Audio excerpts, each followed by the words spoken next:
You're amazing. No one compares to you. No one compares. No one compares to you. No one compares to you. No one compares to you. No one compares. No one compares to you.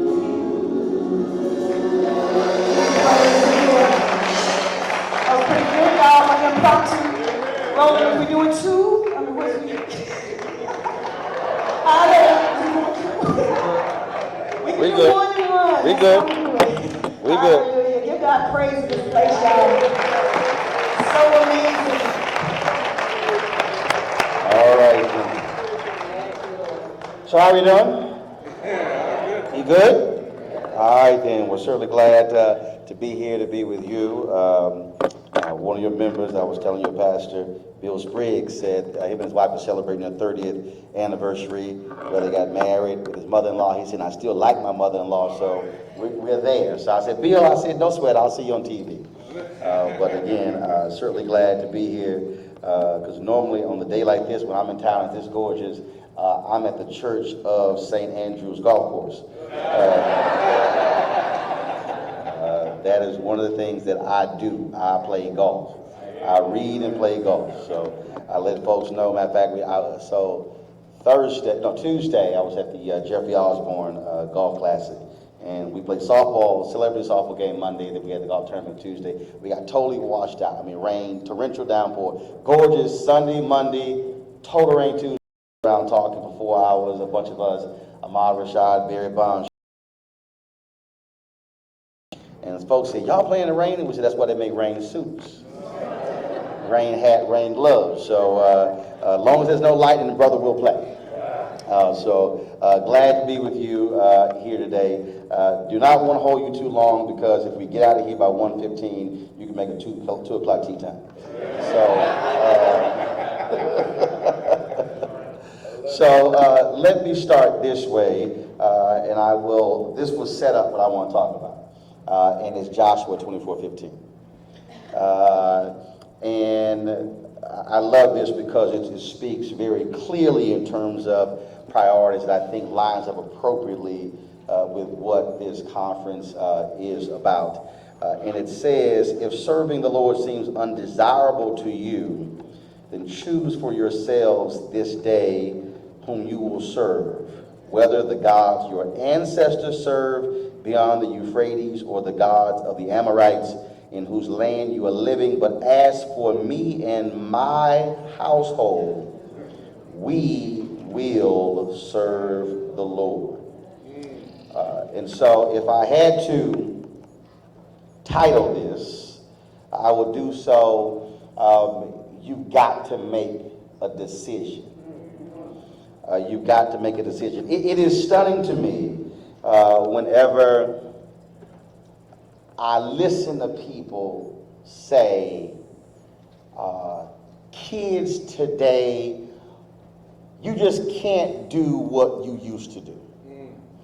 It is amazing to me when people say that, well, I know that old school stuff worked then, but that really won't work today. You actually have what I call these new age parents.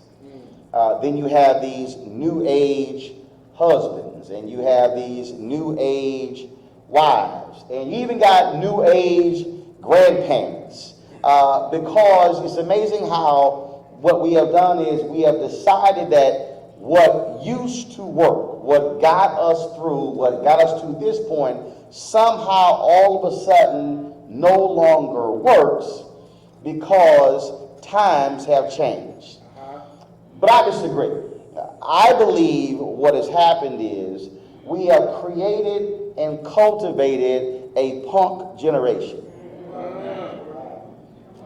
That term applies to men and women. Now some of y'all are like, I can't believe he just said a punk generation in church. Let me just be real clear. If y'all wanted somebody who was going to be nice and pray with you, y'all should have called my wife. She's been ordained 21 years. She's got her doctorate. That's her. God put her on this earth to give y'all comfort. God has always given me a spirit of discomfort. I make folk uncomfortable on TV. I make people uncomfortable in church. So I'm just letting y'all know right now. Yeah. So if you get a little hot in here, then you start moving. On TV, I call it doing the butt dance. When I'm making it rough on you and they start in that chair like, man, I wish I could get out of this chair. So suck it up and deal with it. And the reason I got to say that because that is a fundamental problem that I believe we have today, in that we have totally punked out, because I think what we've done is we've started to raise children and set standards in the home, because many of us have unresolved issues with what our parents did with us. See, a whole lot of us are still mad at mom and daddy because you were 17 and you wanted to go out and they said no. And some of us are mad because we wanted to go to a certain college and mom and daddy said no, you can't go that far. And so you still have these unresolved issues, and you vowed, I will never do my child like that. But now you're dealing with a crazy child because you stopped setting a standard in your home because you didn't want to be like your mama and your daddy. But secretly you saying, man, I wish my mama and daddy could come here and get these kids straight. It is stunning to me as I travel around this country and I see and I talk to people and they say, well, no, Roland, it wasn't the same because, now kids have phones and they've got Twitter and they've got Facebook. And I said, I need you to help me understand something. Who bought the phone? I said, who paying for the Wi-Fi? Who bought the cable? In fact, how are they even eating? I was talking to this mother and father, and they looked at me and they were like, well, what you mean? I said, did they buy the food? They said, well, no. I said, are they paying the mortgage? No. I said, well, that means that they owe the clothes that they have, that's not theirs. And the mom and dad looked at me like I was crazy, like they didn't quite understand what I was talking about. I said, are your kids taking care of you? No. I said, well, then what's the problem? See, old school says whoever pays for everything, that's who sets the rule. I don't understand why that's controversial myself. My dad told me, one day he said, son, look, when you are paying for everything, operative word, everything, then you can call the shots.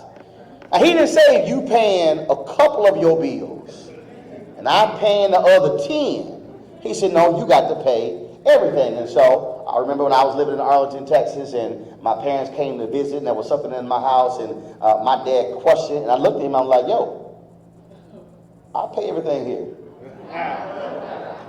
And my dad, he went, son, you're right. He remembered that conversation. Some of y'all scared to say it, like, no, I let him know. You visited. I'm paying everything here. I'm like, the car service that pick you up from the airport, I paid for that. And he got it real quick because he understood, you're right, you paying for everything. Now, the only reason I could say that was because that's how he also trained me. And so that's why when my nieces were visiting us in Chicago, and I walked into the home, and I walked in from work, and one of my nieces, Anastasia, came up to me, hugged me, Uncle Roro, good to see you. And my other niece, Elaine, sitting on the couch, said, hey, Uncle Roro. And I was like, whoa, whoa, whoa. You got to raise the hell up.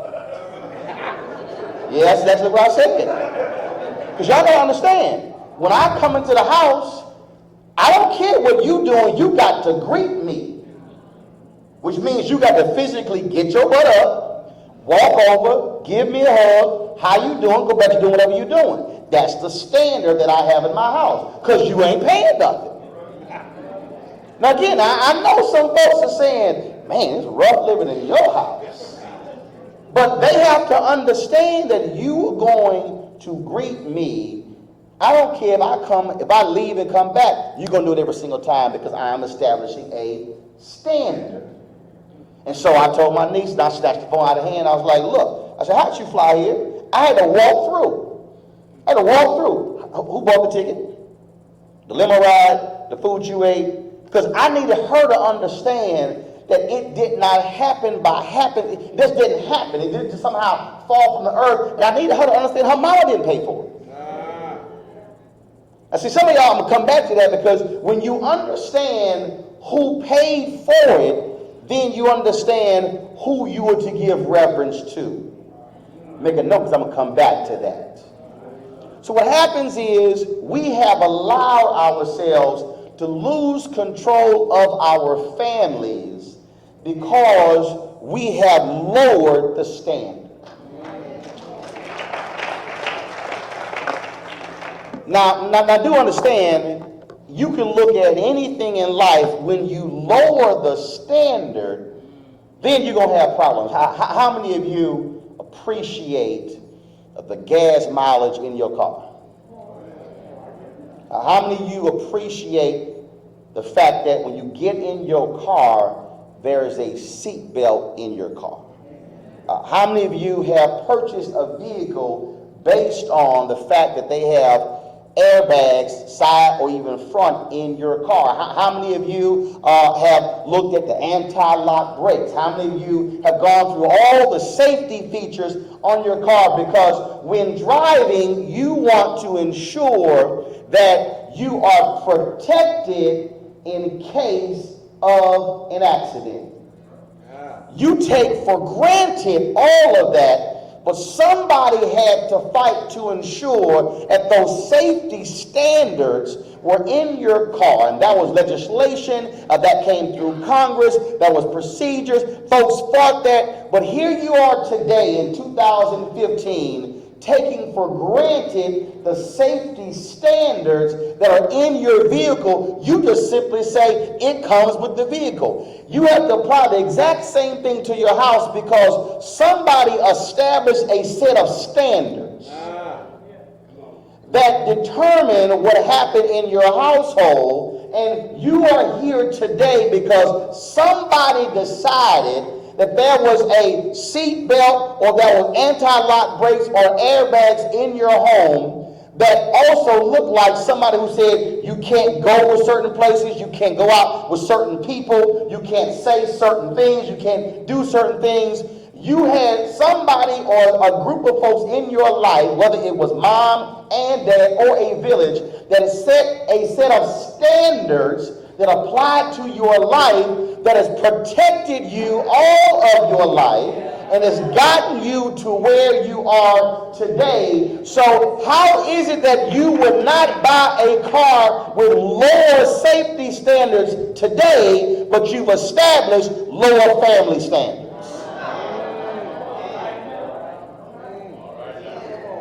So how is it that we today are doing in our families what we would never do in a car? How many of us appreciate environmental standards for your water? Who really in this room wants to drink dirty water with bacteria? I don't know of anybody in the room who wants to do that. So why is it that we have allowed certain things to pollute our families? See, isn't it interesting that on our computers we have antivirus protection, but we are not too sure about having antivirus protection in our families? Y'all know what antivirus protection is. She can't come in my house. He can't come in my house. That's your friend. That used to be your friend. Because there are some things that you see they can't see.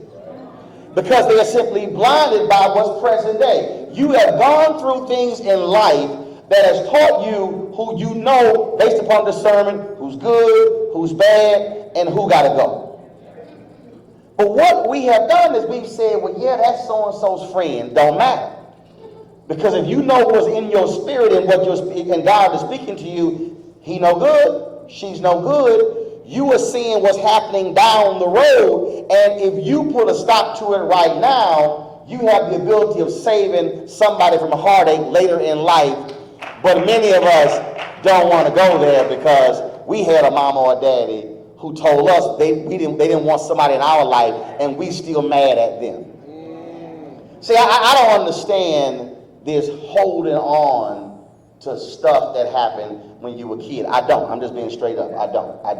I remember we were having a family conversation, and my brother had some issues with some stuff my parents did. He was like, man, how you feel? I said, bro, seriously, I forgot the next day. Like when I was 16. I ain't walking around at 30 carrying that around. I'm just letting you know. I'm not. Okay, daddy did what? Say, dog, I forgot the next day. I got my butt whooped for something. I really did forget 2 days later. So I'm not 14 years later still carrying something around. The reason being is because I understand today what they were trying to do. They were establishing a standard. They were basically saying, no, we're going to live our life here, and everybody needs to raise to that standard because we don't want you to get in trouble by having a lower standard.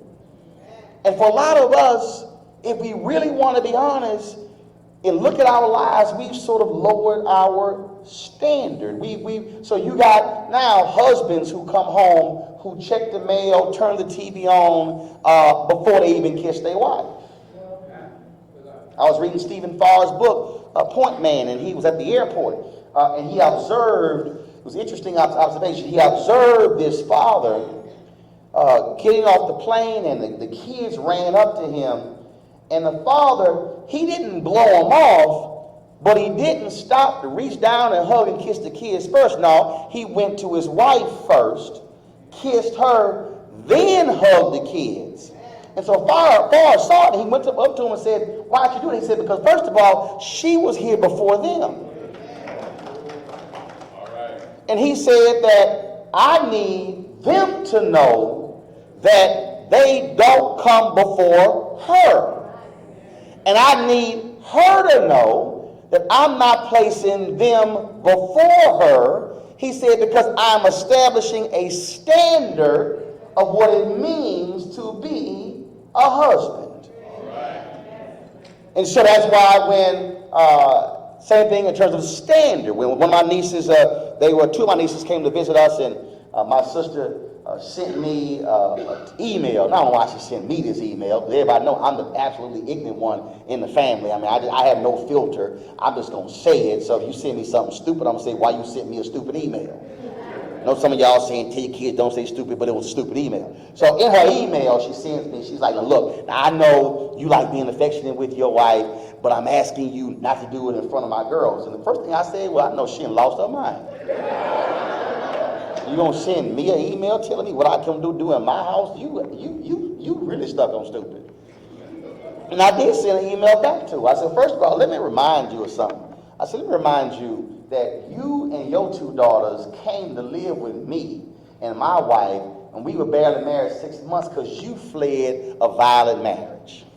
Let me remind you that your kids witnessed your husband physically harming you.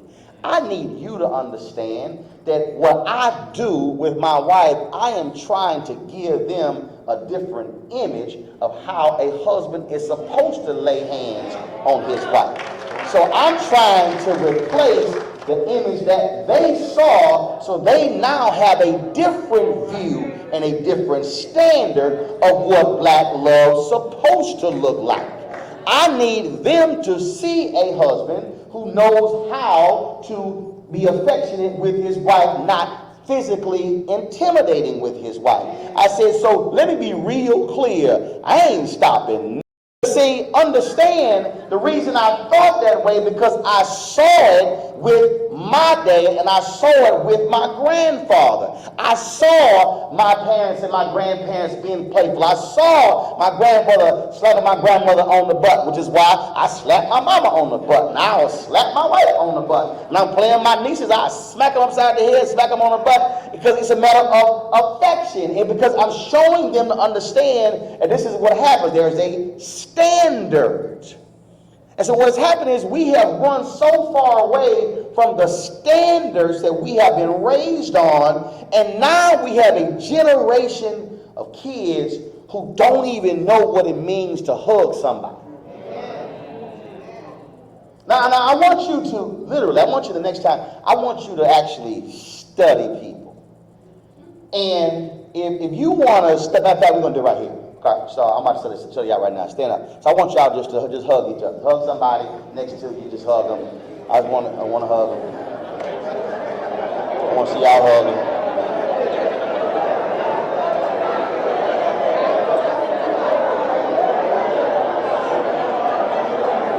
All right.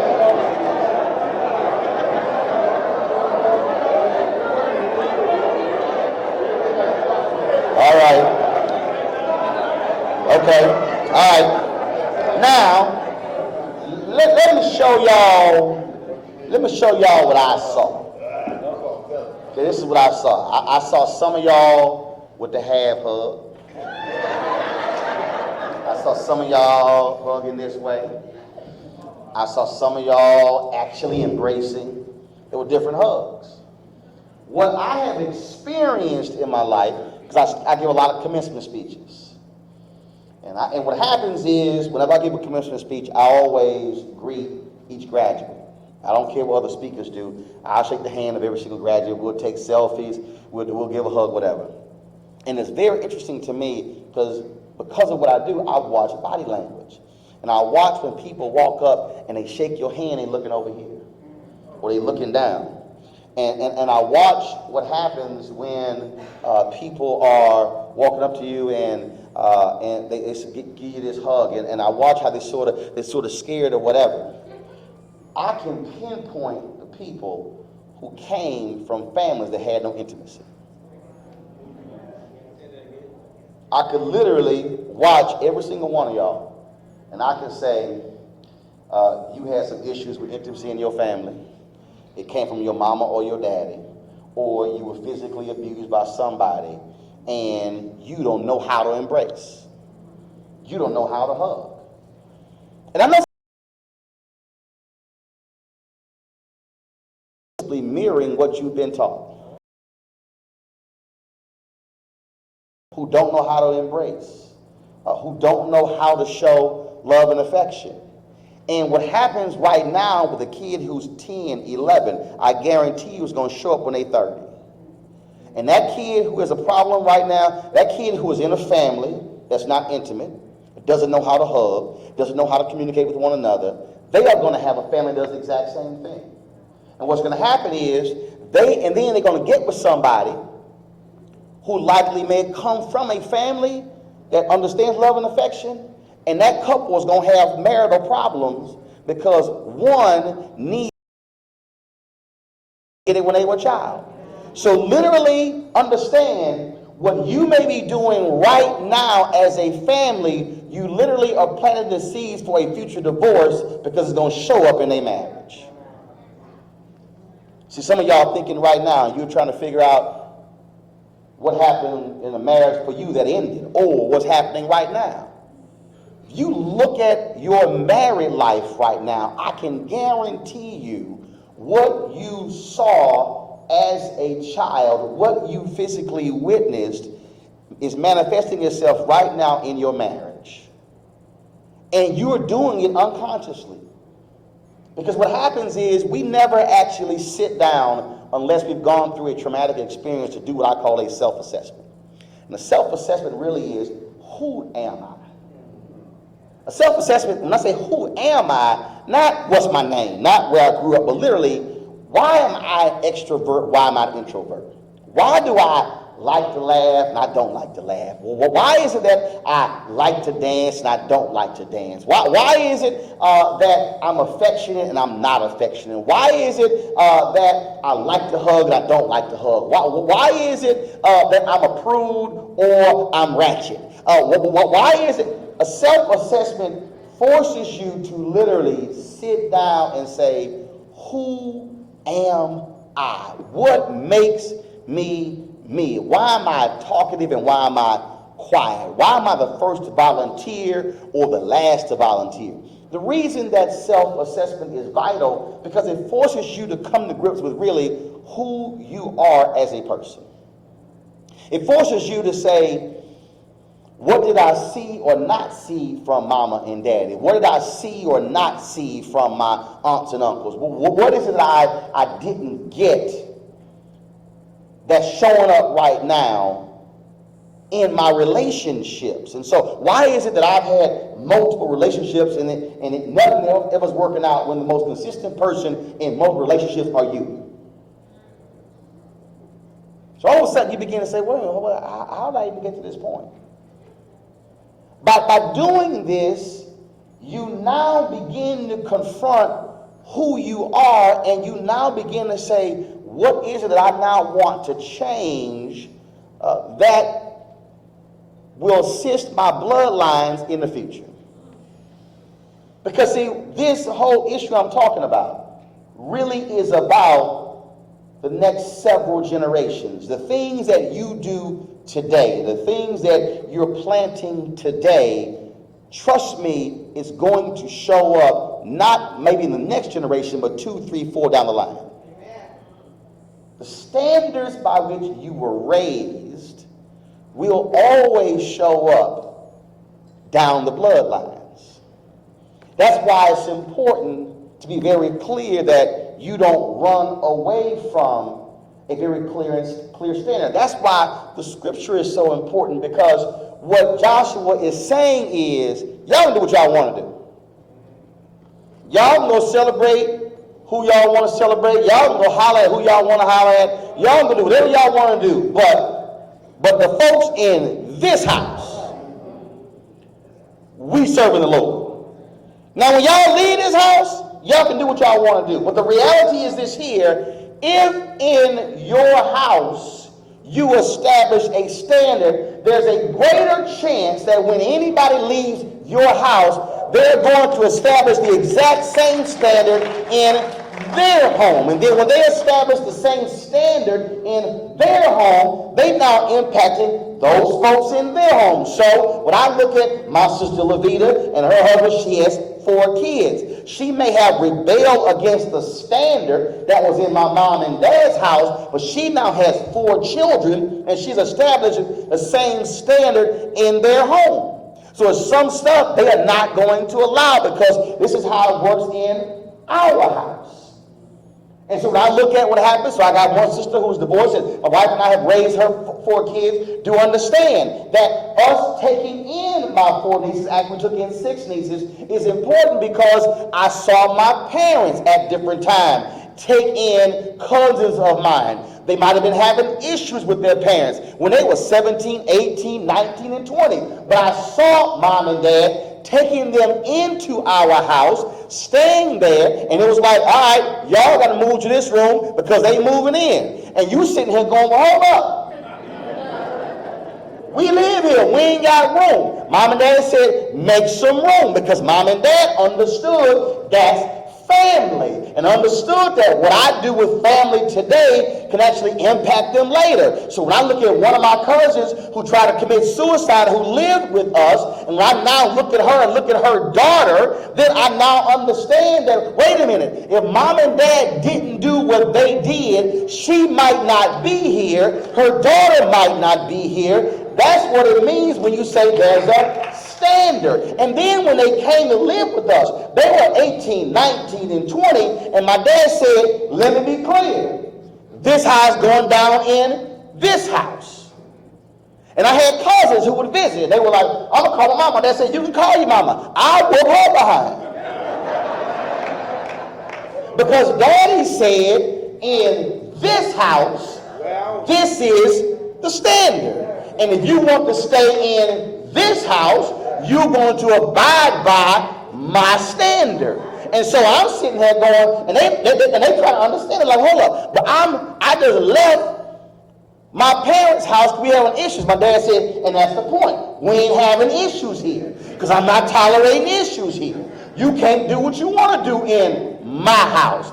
There is a standard. And then the reason for that standard is because, in essence, he's like, I got to remove some of that bad stuff that was in your life that you brought in. So I'm going to flush all that stuff out, because this is how you're going to roll in my house.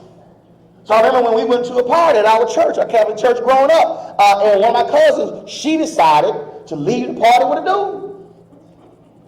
And when it was time to get picked up, she wasn't there.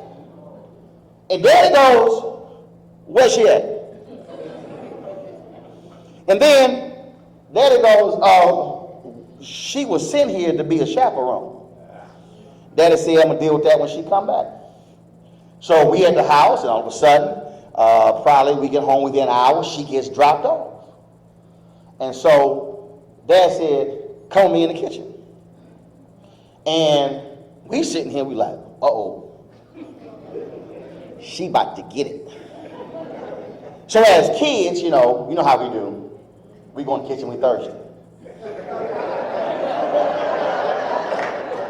So you get up, you want to go in the kitchen, you're like, you want to get a sense of what's going on. Daddy ain't stupid.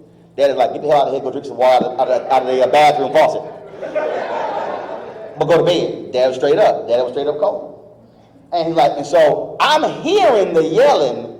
He ain't like in a big house. So I'm hearing the yelling. He's all upside her head. I mean, just all in the same thing. He said, you gonna stay here? These are the rules. I send you out to a party with them, the chaperone. You don't leave the party with some dude. Daddy laying down the law. Now understand, that ain't Daddy's kid. It's my mama's sister's daughter. But Daddy said, you in my house. There's a standard which you're going to operate. You don't stay in my house and you don't go to school. You don't stay in my house and you don't go to work. When we begin to run away from the firm foundations of life, then that's when we get in trouble. Show me somebody who has gotten into trouble, and I will show you somebody who has rebelled from a standard in their life. One of the reasons we literally have churches that are dysfunctional today is because our churches no longer abide by Joshua 24:15. It is because what we've done is we have allowed the outside to influence what happens on the inside, and now all of a sudden we have chaos inside the church. And there's some people who are saying that they'll say, well, Pastor, you really should change this because, we got to have certain members. But the reality is, actually, you don't. I was talking to a pastor in Houston. My parents are members of the church, and he was talking about when he got to the church, they had 700 members, and they couldn't meet their budget. But now they had 400 members that were meeting their budget. I said, that was 300 people who had no business being in the church. But when you caught up on, we need 700 members. So when you caught up on ego says, we got 700 members. No, you got 700 people who might be on a sheet of paper, but you don't have 700 members. You need real members. And again, that's from establishing a standard. I prefer us to have a change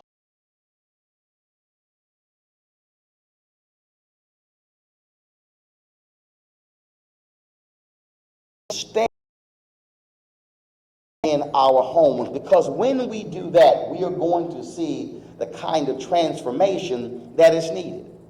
And so when you do that, outside influences can't come inside. Drugs never came inside our house. Alcoholism never came inside our house.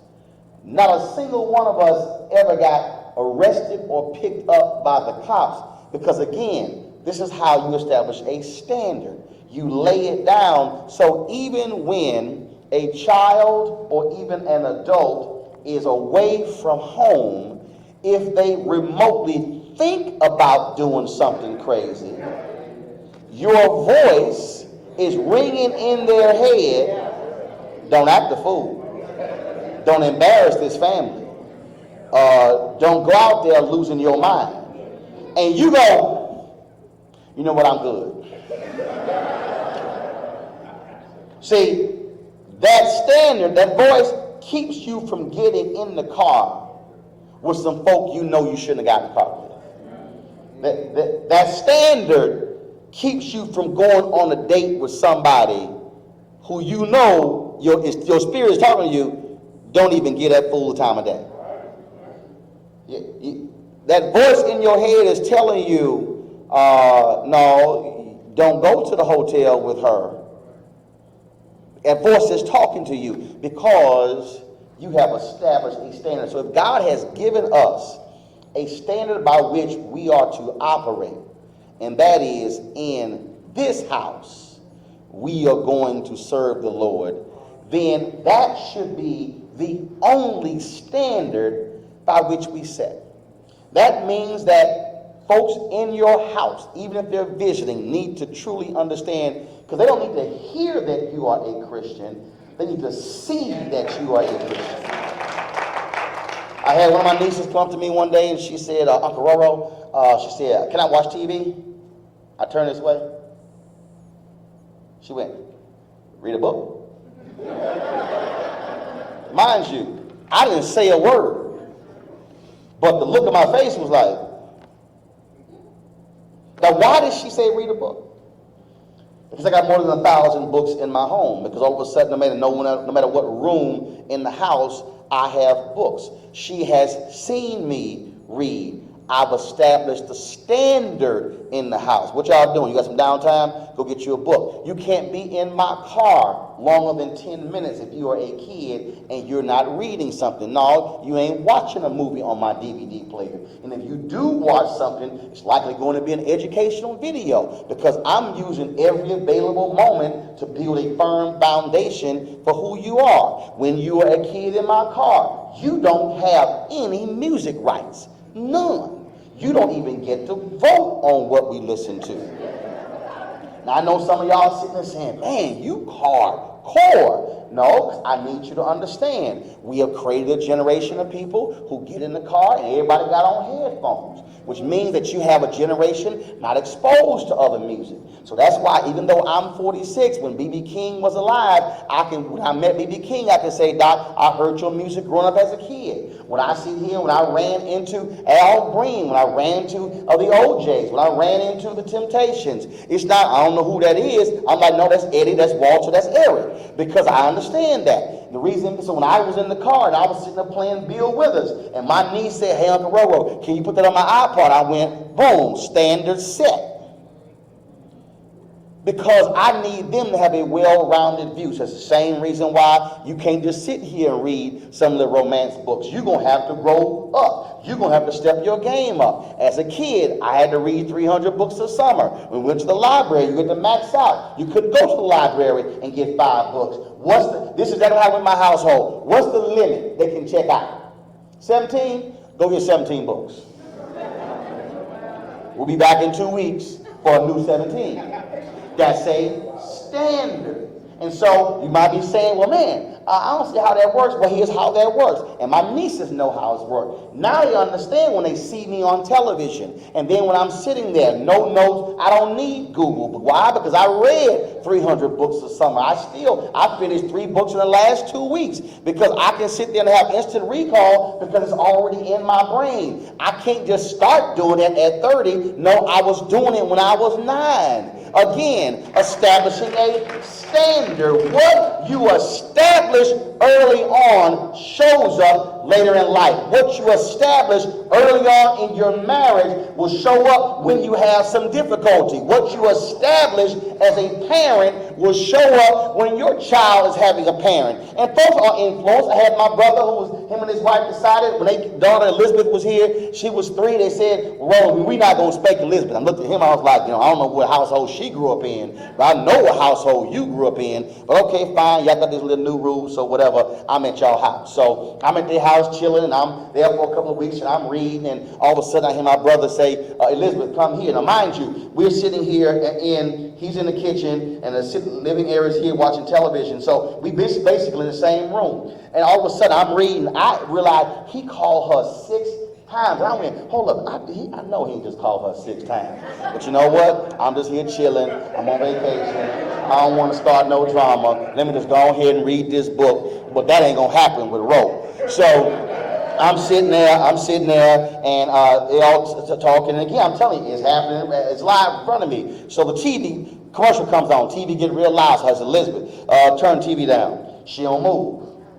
I said, Elizabeth, turn TV down. She don't move. So I grab her. And my brother goes, hey, he said, now, Ro, remember, we don't spank her. I said, no, it's all cool. I know y'all don't spank her. I'm going to whoop her behind. Y'all rule still in place.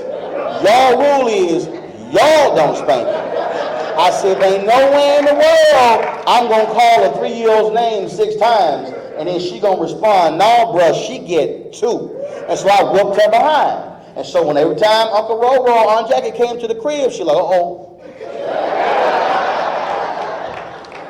Because I made it perfectly clear. I ain't calling the kids 6 times. It ain't going to happen.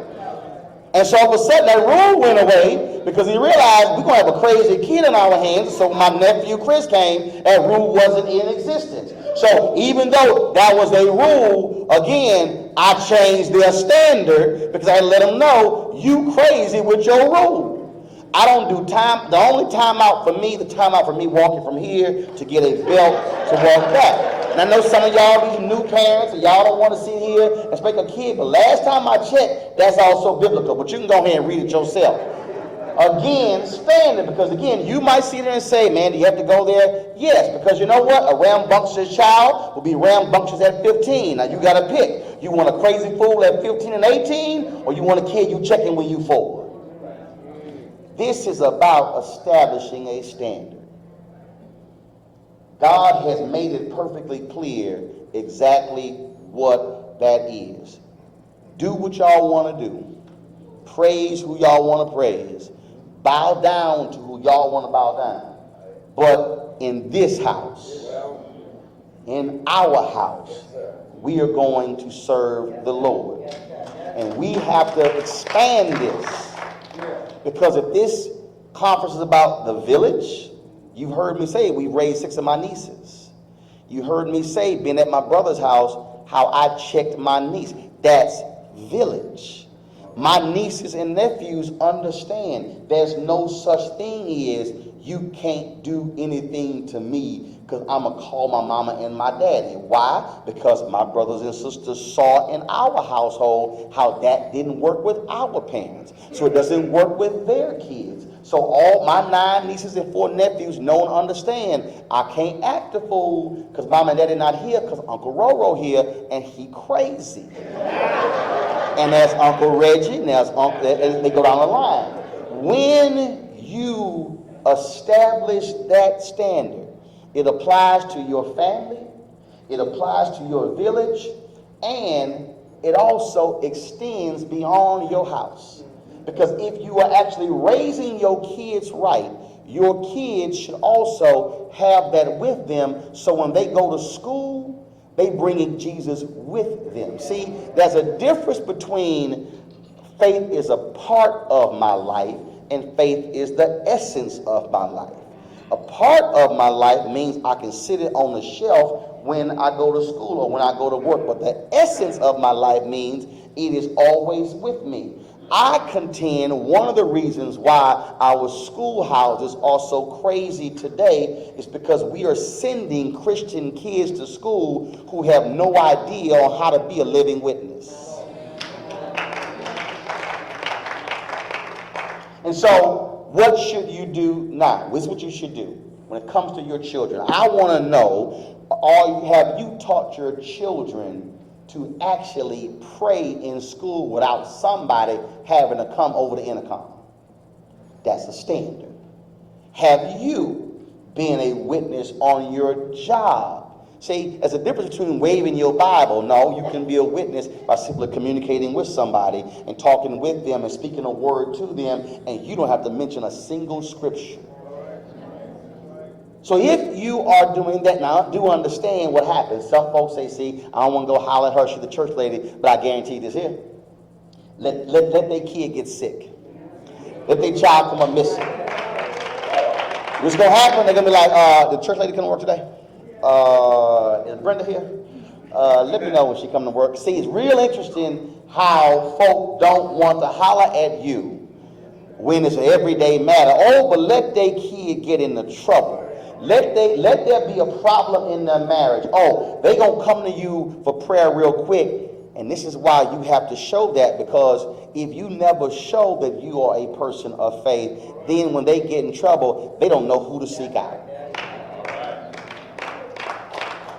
When you establish the standard, when you follow what God said, then you will understand that when you have something on the inside of you that is showing on the outside of you, you are going to have an impact in every facet of your life. And I will close with this. The first 4 specials I hosted on CNN were religious specials. And I made it perfectly clear to everybody involved, if you think that I'm not going to say Jesus, y'all tripping. All right. And I remember having an executive who was Jewish, who called me, and we had something dealing with Christmas, and he was upset, and he said, well, I don't like this, and we're not going to do it. I said, well, first of all, it don't matter what you think. Now, he was the VP of Standards and Practices, and so that was sort of his job, but he was the VP, which means there was a P over him. Now, what was interesting, the P over him was also Jewish. And he said, we're doing the special. So this guy's calling me, expressing why he felt we shouldn't do it. I said, well, that really ain't my problem. You may want to go talk to your boss, because clearly he ain't got a problem with it. And see, there were people who were saying, well, man, you just straight up bold with it. When I would fill in, we had specials and we were getting ready, they would play music. Well, I had them playing gospel music. I'm the host. You got to play what I want to hear. And folks like, well, don't you feel you should play something else? I'm like, what you want me to play? I said, I got 7,000 songs on my iPod, but I chose to play that. And they were sitting here, they were like, wow, okay, all right. So that brother a little different. Yes, I am. Let me tell you how this shows up. So I'm in New Orleans at Essence Fest. And so we get into the cab. And we get in the cab, and it was a brother from one of our African countries. And so he get in the cab, and he's like, I recognize you. I recognize you. And so he started talking. Now, let me take this again, though. See, you don't understand, people do listen.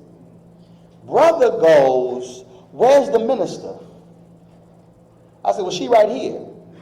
He says, great. He said, because I always hear you talking about your wife. Listen to what I just said. I talk about a whole bunch of stuff on TV. But after where is the minister? If I never talked about my wife, he would have never known she's a minister. If I never talked about her on a regular basis, it would not have been implanted in his head. What that says is that people literally are listening to everything that you say. And the fact that I can speak affirmatively about my wife and that she's a minister, which means I'm talking about faith on the air, means I am using the platform to be a witness. And so therefore, I never backed down from that. So even though I was on the air talking about politics, talking about news and culture, I always worked in wife, Jesus, mama, daddy. So when people saw me, they said, oh, we know that's a family man. We know that's a husband. We know that's a Christian, because he's not afraid to work all of that into all of his pieces. And that's why when I go back and I look at what were the highest rated columns I wrote on CNN.com, they dealt with religion and family. I understood that because, and see, here's the other piece. I tell folks, you never know how long you're going to be somewhere. And so while you are there, do what you do. When I was on the Monique show, she said, you know, Roland, you say stuff, I'm afraid, man, you're going to get fired, the stuff that you say. I said, well, Monique, I start every job with the premise, I'm going to get fired anyway. So when that's your attitude, your deal is, as long as I'm here, I'm saying something that's going to impact somebody. So I haven't been on CNN in 2 years, but to this day, people come up to me saying, man, what you said in 2007 impacted my life. What you said about fathers in 2009 impacted my life. You got some folks who are still on CNN who ain't saying nothing, and they remember nothing, but while you are there, you are to say what you're supposed to say, and the only reason they are doing that is because I live by and I follow Joshua 24:15. In this house we will serve the Lord.